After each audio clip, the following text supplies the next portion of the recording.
You're listening to a podcast by Way Collective, a contemplative community for love and liberation in Santa Barbara, California. This recording was the conversation starter at our Dinner and Dialogue gathering on March 11th, 2026. Thanks for tuning in.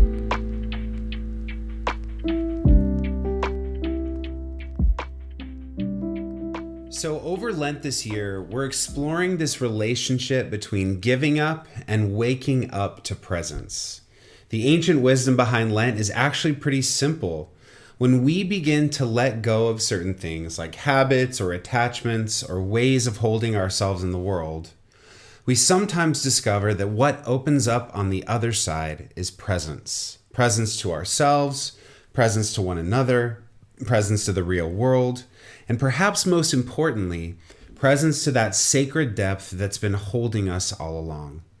And last week I mentioned that people give up all kinds of things during Lent, caffeine, alcohol, sugar, social media, and sometimes people even give up things like self-criticism or judging others.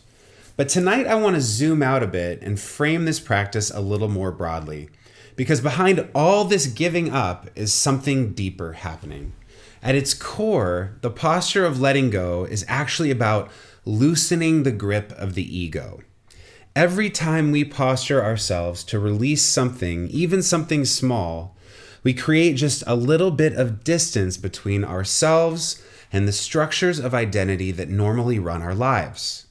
And that small distance can become a doorway into a much larger freedom, because our egos are always trying to organize and control the data of our experience. They're trying to keep us feeling defined, protected, and important. And at the very heart of the ego's strategy is something very simple: separateness. The sense that I am over here and you are over there. That I must establish myself, defend myself, and distinguish myself in order to matter. Richard Rohr talks about this using the language of the false self, and he puts it this way. The false self is characterized by separateness, which it then dresses up with all kinds of false self-sufficiency. It's your identity privately concocted by means of culture, education, class, race, family, gender identity, clothing, money. We all have to create a false self to get started. And the only trouble with this false self is that we take it far too seriously. So notice with me for a moment that he's not saying the false self is bad or evil, right? He's saying that it's necessary. We all have to construct some kind of identity in order to function in the world. We have names, careers, families, cultural identities, political opinions, styles, personalities, and all of that helps us navigate life. The problem, Rohr says, is not that we have a false self. The problem is that we think that's all we are. In essence, he's helping us to see that the false self simply doesn't go far enough. And that's the important nuance. Because for many people, especially those of us whose identities have been marginalized or erased, the ability to say, this is who I am, can feel like liberation. When your identity has been policed or dismissed, claiming it can be a powerful act of dignity. And the contemplative tradition doesn't ask us to abandon that clarity. Instead, it invites us to go further, to move through those identities, not by rejecting them, but by including them and realizing that they're not the deepest ground of who we are. Because the false self, for all its usefulness, is fragile. It's built on the belief that I am the things that distinguish me from you, that I am what I wear, what I accomplish, what I perform, what I defend. I'm a good liberal, like we say that, or you say, I'm a Republican, and that's my tribe, So the false self is the constructed identity, and the ego is the defensive structure that maintains it. Cynthia Bourgeault has noted that the ego actually is an entire operating system. And in that system, the mind organizes reality around a few deep assumptions. First, separation. We experience ourselves as isolated individuals. That's the first thing. Secondly, it organizes around scarcity, that there's not enough, so we have to compete and accumulate. Thirdly, it organizes around control. Security comes from managing outcomes there, right? And lastly, fourthly, identification with our thoughts. Bourgeot says that we believe the voice narrating our lives inside our heads is actually who we are. Okay, so those are the 4 assumptions. And when those assumptions shape our perception, life becomes a constant project of managing and defending the self. But contemplation instead invites us outside of that mode into a more unitive one.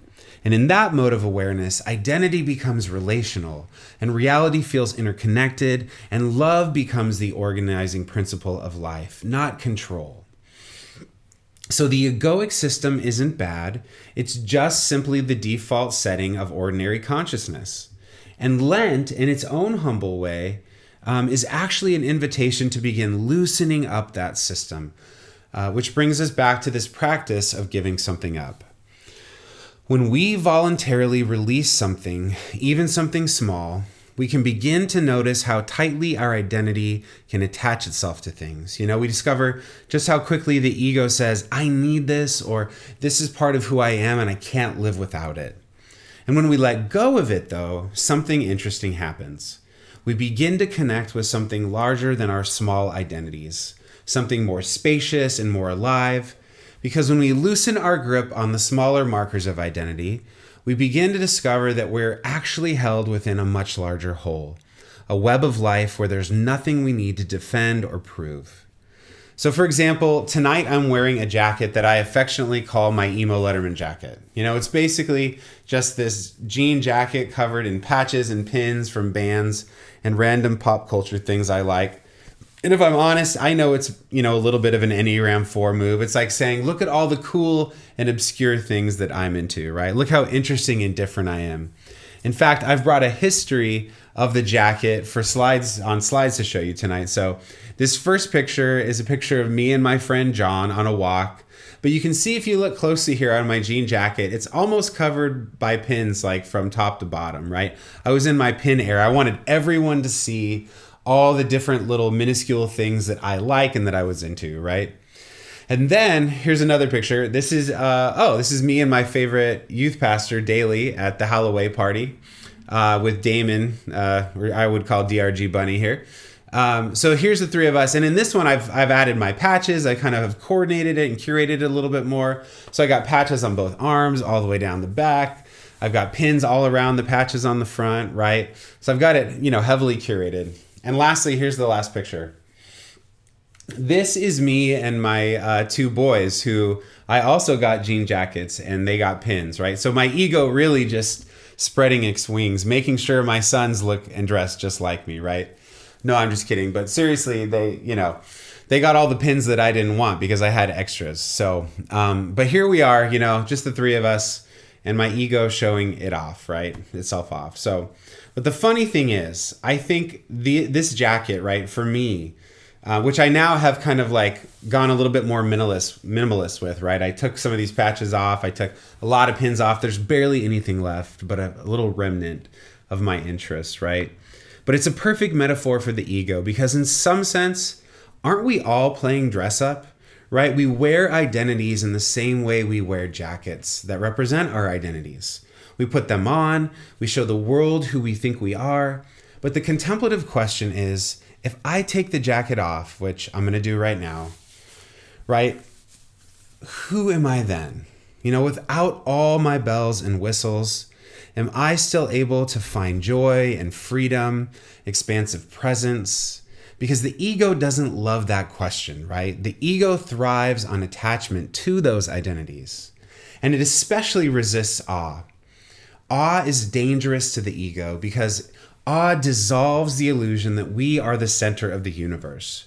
When we encounter something vast like beauty or love or the mystery of existence, our small self begins to soften. And in that softening, something new becomes possible. Jim Finley has one of my favorite lines about this. He says that sometimes we approach God like this. We tell God, this mystical union with you, I really mean it, but under one condition, that when I cross the finish line into full mystical union, my ego will remain intact and I'll get to become a mystical ego and finally get the respect I deserve. Isn't that good? I love that line because it captures how slippery the ego really is. Even the spiritual life can become another strategy for ego enhancement, another way to be impressive, and thus another identity to defend. But what we're talking about here is moving even past that.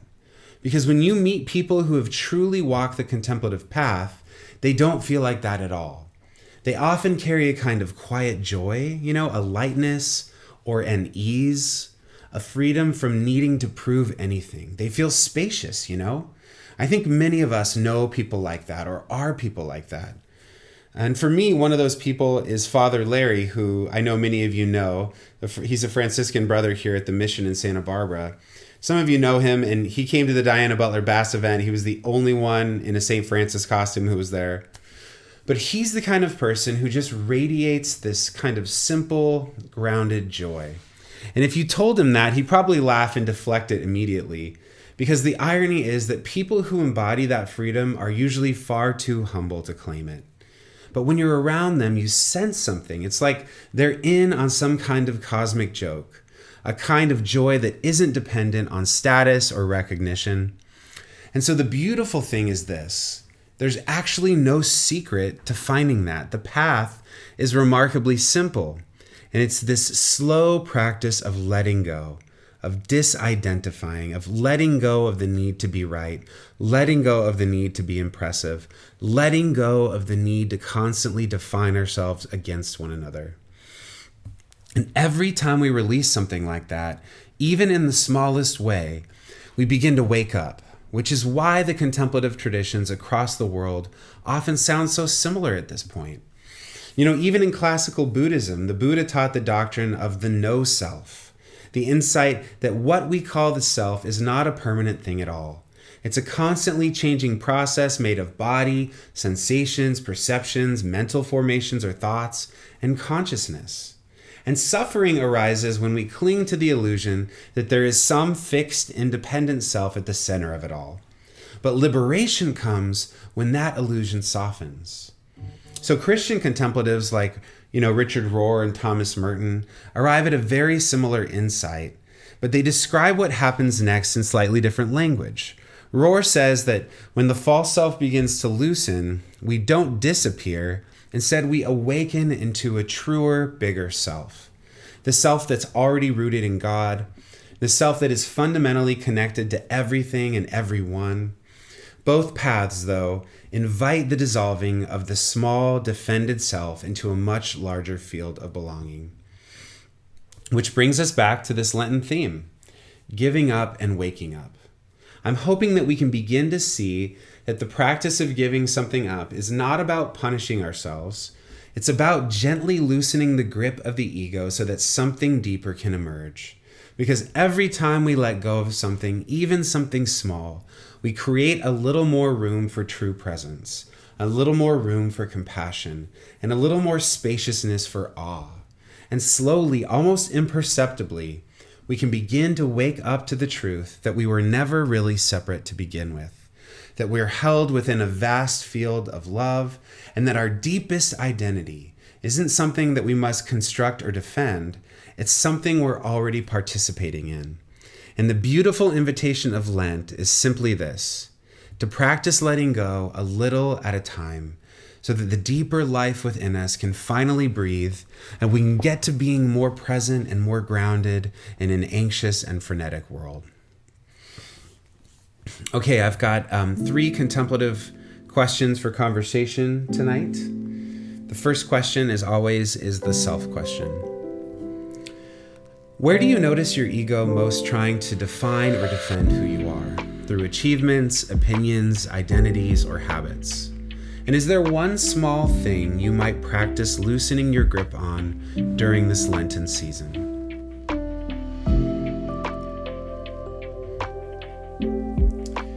Number 2 is the sacred question.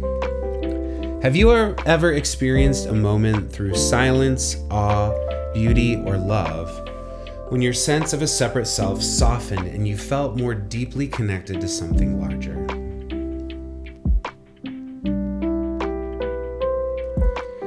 And lastly, the society question. So much of our culture runs on comparison, competition, and the need to prove ourselves. What might change in our relationships or communities if we practiced more letting go and living from a deeper sense of shared belonging?